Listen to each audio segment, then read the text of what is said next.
အလုပ်လည်းအရန်စူးစမ်းတယ်နေ့တိုင်းလည်းအလုပ်တွေများနေတယ်ဒါပေမဲ့ကိုယ့်ရဲ့ဘဝကတိုးတက်မလာဘူးပြောင်းလဲမလာဘူးလို့ခံစားနေရလားဒါဆိုရင်တော့ဒီဗီဒီယိုကသင်အတွက်ပဲဖြစ်ပါတယ်အားလုံးမင်္ဂလာပါရှင်ကျမ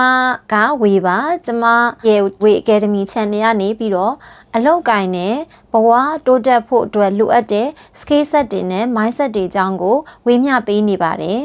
ဒီကနေ့မှာတော့ကျမကလုပ်တဲ့အကျိုးစားတယ်ဒါပေမဲ့ကိုယ့်ရဲ့အလုပ်မှာတိုးတက်မှုလည်းမရှိဘူးလို့ခံစားနေရတယ်ကိုပေါ့နော်စိတ်ထဲမှာငါဘာမှလည်းပြောင်းလဲမလာပါလားတိုးတက်မလာပါလားလို့ခံစားနေရတဲ့သူတွေအတွက်ဒီဗီဒီယိုလေးကိုပြုလုပ်ရခြင်းဖြစ်ပါတယ်ကို့မှာအလုပ်လည်းရှိတယ်အလုပ်တာဝန်လည်းကြေပြအောင်လုပ်တယ်အလုပ်စူးစမ်းတယ်ဒါပေမဲ့ကိုယ့်ရဲ့စိတ်ထဲမှာပေါ့နော်စိတ်ကရှင်းလင်းမနေဘူးရှုပ်ထွေးနေတယ်ပြီးတော့အတိတ်ပဲရှိတယ်လို့လည်းမခံစားရဘူးပေါ့နော်အမြဲတမ်းလို့ကိုယ်စိတ်ထဲမှာရှုပ်ထွေးနေတယ်ပြီးတော့ဒါတွေကဘာကြောင့်ဖြစ်နေတာလဲဆိုတာလေကိုစဉ်းစားလို့မရဘူးဖြစ်နေတတ်တယ်ပေါ့နော်အဲ့လိုအခြေအနေမျိုးတွေဆိုရင်တော့ကျမတို့စိတ်မှာပိတ်ဆို့ပြီးတော့မပျော်မရွှင်နဲ့ပေါ့နော်ခံစားနေရတတ်တယ်အဲ့ဘာကြောင့်အလုပ်လုံနေတော့ညာလေဒီလိုမျိုးပေါ့နော်စိတ်ထဲမှာဒီလိုမျိုး stuck ဖြစ်သွားရမျိုးခံစားရလဲဆိုရင်လေပြင်းတဲ့လူမို့လို့လည်းမဟုတ်ဘူးเนาะကိုကလုံမလုံချင်လည်းပြင်းနေတဲ့သူလည်းမဟုတ်ဘူးကိုက smart မကြတဲ့ smart မဖြစ်တဲ့လူလည်းမဟုတ်ပေါ့เนาะအဲ့တော့ဒါဆိုရင်ဘာကြောင့်အဲ့လိုဖြစ်ရတာလဲဆိုကျမတို့အလုပ်တွေကများနေတယ်ဒါပေမဲ့without intention နဲ့ပေါ့နော်တိကျတဲ့ရည်ရွယ်ချက်မရှိဘူးတိကျရည်ရမှုမရှိဘူးဒါတွေကြောင့်ကျမတို့ကအလုပ်တွေဒါများနေတယ်ဘာမှကိုအတွက်ပေါ့နော်တိုးတက်မှုမရှိတာကိုခံစားနေရတာဖြစ်တယ်အဲ့တော့အလုပ်တွေအများကြီးလှုပ်ချင်းဟာတိုးတက်မှုကိုဥတည်တာမဟုတ်ဘူးကျမတို့ဘယ်လိုလုပ်မျိုးလုပ်ရတယ်လဲဆိုရင်မှန်ကန်တဲ့အလုပ်ကပဲကျမတို့တိုးတက်မှုစီကို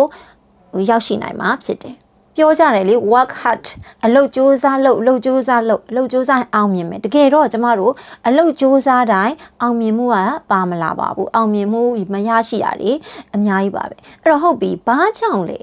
work hard အလုပ်ကြိုးစားတယ်ဒါပေမဲ့ without direction ဦးတည်ချက်မရှိဘူးเนาะအဲ့လိုမျိုးပုံစံမျိုးဆိုရင်လေကျမတို့ကမအောင်မြင်နိုင်ပါဘူးwork hard အလုပ်ကြိုးစားတယ် without direction ရည်ရွယ်ချက်ပေါ့နော်ဥတီချက်မရှိဘဲနဲ့စူးစမ်းနေကျမတို့ဘာဖြစ်မလဲဆိုဘန်းနောက်လူရောစိတ်ရောအားရင်နေကုန်ခန်းပြီးတော့ပင်ပန်းနိုင်တယ် work hard without strategy သူဟာကြနေပေါ့နော်မလှုပ်တတ်ဘူးအလုပ်တွေပဲရှုပ်နေတယ်ဆိုရင် productive မဖြစ်နိုင်တော့ဘူးပေါ့နော်အဲ့တော့ဒီနေရာမှာအရေးကြီးတာအလုပ်စူးစမ်းရုံနဲ့ဘာမှထူးထူးခြားခြားပြောင်းလဲတိုးတက်လာဖို့ကမသေးကြဘူးဘာတွေလိုအပ်လဲဆိုရင်ကျမတို့ direction လိုအပ်တယ် without direction ဥတီချက်ရည်ရွယ်ချက်เนาะမရှိဘူးဆိုရင်လည်းကျမတို့ကနေကုံသွားတဲ့ခါကျရင်တနေ့တာကုံဆုံးသွားတဲ့ခါကျရင်လူကဘာဖြစ်သွားမလဲဆိုရင်ပင်ပန်းပြီးတော့စိတ်ရောကိုယ်ရောခြုံကြနိုင်တယ်ရေရှည်မှာဒီလိုမျိုးနဲ့ဆိုရင်ပေါ့နော်စိတ်ရောကိုယ်ရောပင်ပန်းနှွမ်းနေပြီးတော့ကျသွားနိုင်တယ်စိတ်တက်တွေပါကျနိုင်တယ်ခန္ဓာကိုယ်ကလည်းပင်ပန်းသွားမယ်အဲ့တော့without strategy မှန်ကန်တဲ့နည်းဗျူဟာမရှိဘူးဆိုရင်လည်းကျမတို့အလုပ်တွေပြီးမြောက်မှာမဟုတ် productive ဖြစ်မှာမဟုတ်ဘူးပေါ့နော်အဲ့တော့ဒီနေရာမှာအရေးကြီးတာက work hard without direction without strategy ဆိုရင်တော့ကျမတို့ထူးထူးခြားခြားပြောင်းလဲတိုးတက်လာမှာမဟုတ်ဘူးဆိုတာကိုတွေ့ရမှာဖြစ်တယ်အဲ့တော့ကိုယ့်ရဲ့စိတ်ထဲမှာရှင်းလင်းမှုမရှိဘူးကိုဘာကြောင့်လုပ်နေတယ်ဘယ်လို strategy နဲ့လုပ်မယ်ဆိုတဲ့စိတ်ထဲမှာရှင်းလင်းမှုမရှိဘူးဆိုရင်ဘယ်လောက်ပဲအရေးချင်းရှိတဲ့သူပဲဖြစ်ပေါ့နော် stuck ဖြစ်နိုင်တယ်သူ့ရဲ့စိတ်ထဲမှာပေါ့နော်ဒီလိုမျိုးတွေကိုတိုးတက်မှုမရှိဘူးဆိုတဲ့စိတ်ခံစားမှုတွေကိုခံစားရနိုင်မှာဖြစ်တယ်အဲ့လိုမျိုးစိတ်ရဲ့ထဲမှာပေါ့နော်stuck ဖြစ်နေတာတွေကိုပိတ်ဆို့နေတာတွေကိုရှုပ်ထွေးနေတာတွေကိုဘယ်လိုမျိုးဖြေထုတ်မလဲပေါ့နော်အဲ့ဒါလေးကိုလည်းကျွန်မဆက်ပြီးတော့ပြောပြချင်ပါတယ်အဲ့တော့ဒီလိုမျိုးတွေခံစားနေရနေပြီဆိုရင်စိတ်ထဲမှာဒီလိုမျိုးမုန်းကြမ်းမှုတွေပိတ်ဆို့တာမျိုးတွေခံစားနေရပြီဆိုရင်ဒီလောက်ကထွက်သွားမှာလားဒီလောက်ကထွက်သွားလဲကျမတို့နောက်အလုပ်မှာဒီလိုမျိုးတွေမတွေ့ကြုံနိုင်ဘူးလို့ဘယ်သူမှမပြောနိုင်ဘူးလीเนาะဒါကကြတော့ဘယ်လိုမျိုးဖြည့်ရှင်းလို့ရလဲဆိုရင် self awareness ကိုသိဖို့လိုအပ်တယ်အဲ့တော့ကိုသိဖို့အတွက်ဆိုရင်ကျမတို့မေးခွန်းတွေမေးဖို့လိုတယ်အဲ့တော့ငါကဘယ်လိုစကီးမျိုးတွေဖြည့်ဖို့လိုအပ်နေရလဲငါကဘယ်လိုမျိုးနီးလန်းနေသုံးဖို့လိုအပ်တာလဲအဲ့တော့အလုပ်တဲ့နေရာမှာပေါ့နော်ကိုမှလိုအပ်တဲ့ skill တွေရှိမယ်အဲ့အလုပ်ကိုလုပ်ဖို့အတွက်လိုအပ်တဲ့ skill တွေရှိမယ်အဲ့တော့ဒီလိုမျိုး skill တွေကိုလည်းဖြည့်မယ် ပို့ပြီးတော့ပြေဆုံးတဲ့နီးလန်းနေနဲ့ကောင်းမွန်တဲ့နီးလန်းနေနဲ့လှုပ်ဆောင်ဖို့လိုတာကိုတွေးရှိလာမှဖြစ်တယ်။ချို့ကကြတော့လေဟာအလုပ်တွေအရန်လုပ်နိုင်တယ်ပေါ့နော်။ तू ကအလုပ်တွေကိုအများကြီးလုပ်နိုင်တယ်။အရန်တစ်ချိန်လုံးလည်းနေ့တိုင်း busy ဖြစ်တယ်ပေါ့နော်။အဲ့ဒါကိုလေသူများတွေကိုတိတ်ပြီးတော့ပြချင်တာပေါ့နော်ပြောပြချင်တယ်တကယ်တော့ကျမတို့တနေ့ပေါ့နော်busy ဖြစ်နေတယ်ဆိုတာဒါကဂုဏ်ယူစရာမဟုတ်ဘူးကျမတို့အလုပ်တွေကိုပေါ့နော် productive ဖြစ်နေပေါ့နော်ဘယ်လိုမျိုးလှုပ်ဆောင်နေပြီးအဲ့ဒီပုံမှာလဲကိုယ့်ရဲ့စိတ်ထဲမှာပေနှက်တယ်အားရတယ်အဲ့တော့ဒါမှတကယ်အနှစ်သာရလေအဲ့တော့ကျမတို့တွေအဲ့တော့ကိုသုံးသက်ကြည့်ပေါ့နော်အဲ့တော့ကို aware self awareness တေချာလေးကိုသုံးသက်ကြည့်မယ်ကိုကအလုပ်တွေကိုဘယ်လိုမျိုးထိထိရရောက်နေပေါ့နော်လှုပ်ဆောင်ရင်းနဲ့ကိုလည်း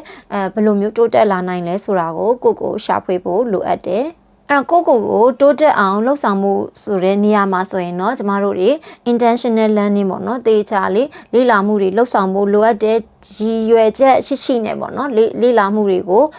ပုံမှန်လေးလှုပ်ဆောင်ဖို့လိုအပ်တယ်ပြီးတဲ့အခါကျတော့ကိုပြန်လဲသုံးသပ်ဖို့လိုအပ်တယ်reflection ပြန်လုပ်ရမှာဖြစ်တယ်အဲ့တော့ဒါတွေကမှပေါ့နော်လေ့လာမှုတွေသင်ယူမှုတွေကိုပြန်ပြီးတော့သုံးသပ်တာတွေနဲ့ပါတော့ကျမတို့တွေဒီထက်ပိုပြီးတော့တိုးတက်မှုတွေအခြေအနေတွေကိုရရှိမှာဖြစ်တယ်ဒီဗီဒီယိုကိုကြည့်နေတဲ့သူတွေထဲမှာပေါ့နော်အလုပ်တော့လုပ်နေတယ်အလုပ်လက်ရှိတယ်ကိုယ့်ရဲ့တာဝန်နဲ့ကြည်ပြောင်းလုပ်နေတယ်ဒါပေမဲ့ကိုယ်စိတ်ထဲမှာမပျော်နေဘူးစိတ်ထဲမှာကျေနပ်မှုမရှိဘူးကိုတိုးတက်မှုမရှိဘူးလို့ခံစားနေရတယ်ဆိုရင်လေအရင်ဆုံးကိုပြန်ပြီးတော့ပေါ့နော် self awareness ကိုပြန်ပြီးတော့တုံးသက်ပါလေ့လာပါကိုကဘယ်လိုနေရာမျိုးမှာလိုအပ်နေလဲကိုအလုပ်တွေကိုအများကြီးလှုပ်ဆောင်ဖို့ထက်ပေါ့နော်အလုပ်တွေကိုထိထိရောက်နေပေါ့နော်ဘယ်လိုမျိုးလုပ်လို့ရမလဲ productive ဖြစ်နေပေါ့နော်ဘယ်လိုလုပ်လို့ရမလဲကိုယ်တိုင်လဲပေါ့နော်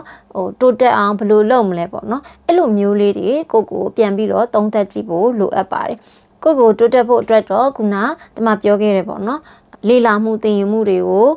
လှုပ်ဆောင်မယ်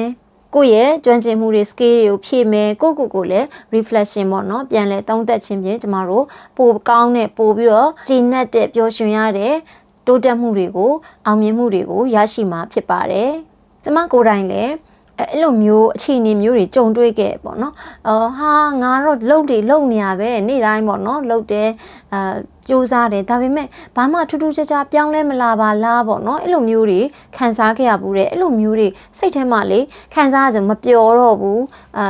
စိတ်ဓာတ်တွေလည်းကျတယ်ပေါ့နော်အဲ့တော့အဲ့လိုအခြေအနေမျိုးမှာဆိုရင်ကျွန်မကိုပြန်လဲတုံးသက်ခြင်းနီးလန်းကိုပေါ့နော်လုပ်တယ်အဲ့တော့ငါဘာလိုအပ်နေတာလဲဘာတွေလုပ်နေတာလဲဘလို့တွေလုပ်နေတာလဲပေါ့နော်အဲ့တော့ငါရဲ့အားသာချက်ကဘာလဲအဲ့လိုမျိုးကျွန်မတုံးသက်တယ်ပေါ့နော်နောက်ကိုဖြည့်ဆည်းရမယ်ဟာတွေကဘာတွေရှိလဲကိုရဲ့ဒီ improvement လုပ်ရမယ်ဟာတွေကဘာတွေလဲပေါ့နော်အဲ့ဒါလေးကိုပြန်ပြီးတော့တုံးသက်တယ်နေ့စဉ် productive ဖြစ်အောင်ဘယ်လိုလုပ်မလဲစတဲ့နီးလန်းနေတယ်ပေါ့နော်ကျွန်မရှာဖွေတယ်အဲ့တော့ကျွန်မအလုပ်လုပ်တဲ့နေရာမှာနီးလန်းကောင်းနေတယ်ပေါ့နော်လှုပ်ဆောင်တဲ့ခါကြတော့မှဒီလိုမျိုးစိတ်ကျေနပ်စရာကိုကျေနပ်စရာပေါ့နော်ခံစားရတာဖြစ်တယ်ဒီဗီဒီယိုမှာကျွန်မမိတ်ဆွေတွေကိုတိုက်တွန်းချင်တာကတော့အလုပ်တွေများနေတာအလုပ်တွေရှုပ်နေတာကဒါ productive ဖြစ်တယ်လို့ပြောလို့မရဘူးအဲ့တော့ကိုယ့်ရဲ့အလုပ်မှာတိုးတက်ခြင်းနဲ့ productive ဖြစ်ခြင်းနဲ့တိုးတက်ခြင်းနဲ့ဆိုရင်တော့ကျမတို့ကိုပြန်လဲသုံးသပ်ပါကိုဘာတွေလုပ်နေလဲဘာတွေလိုအပ်နေလဲဘယ်လိုနည်းလမ်းနဲ့ဘယ်လို strategy နဲ့လှုပ်ဆောင်မယ်ဘယ်လို direction နဲ့လှုပ်ဆောင်မယ်ဆိုတာလေးတွေကိုဒါတွေ့မြင်လာမှာဖြစ်ပါတယ်ဒီဗီဒီယိုကကိုယ့်အတွက်အကျိုးရှိရဆိုရင်တော့ like လုပ်ခဲ့ပေးပါကိုယ့်ရဲ့မိတ်ဆွေတွေအကျိုးရှိအောင်လို့လည်းဒီဗီဒီယိုလေးကိုဝေမျှပေးပါကျမရဲ့ Way Academy Channel ကနေပြီးတော့ခုလိုမျိုးနားထောင်နေသူတွေအကျိုးရှိစေမယ့်အကြောင်းအရာတွေကိုပတ်စဉ်တင်ဆက်ပေးနေတဲ့အတွက်ကြောင့်မို့ကျမ channel ကို subscribe မလုပ်ရသေးဘူးဆိုရင်လည်း subscribe လုပ်ခဲ့ပေးဖို့တောင်းဆိုချင်ပါတယ်ဗီဒီယိုကိုအဆုံးထိကြည့်ရှုပေးတဲ့တယောက်ချင်းစီတိုင်းကိုကျေးဇူးအများကြီးတင်ပါတယ်ရှင်တာယာချမ်းမြေ့ရဲ့နေ့ရက်လေးဖြစ်ပါစေ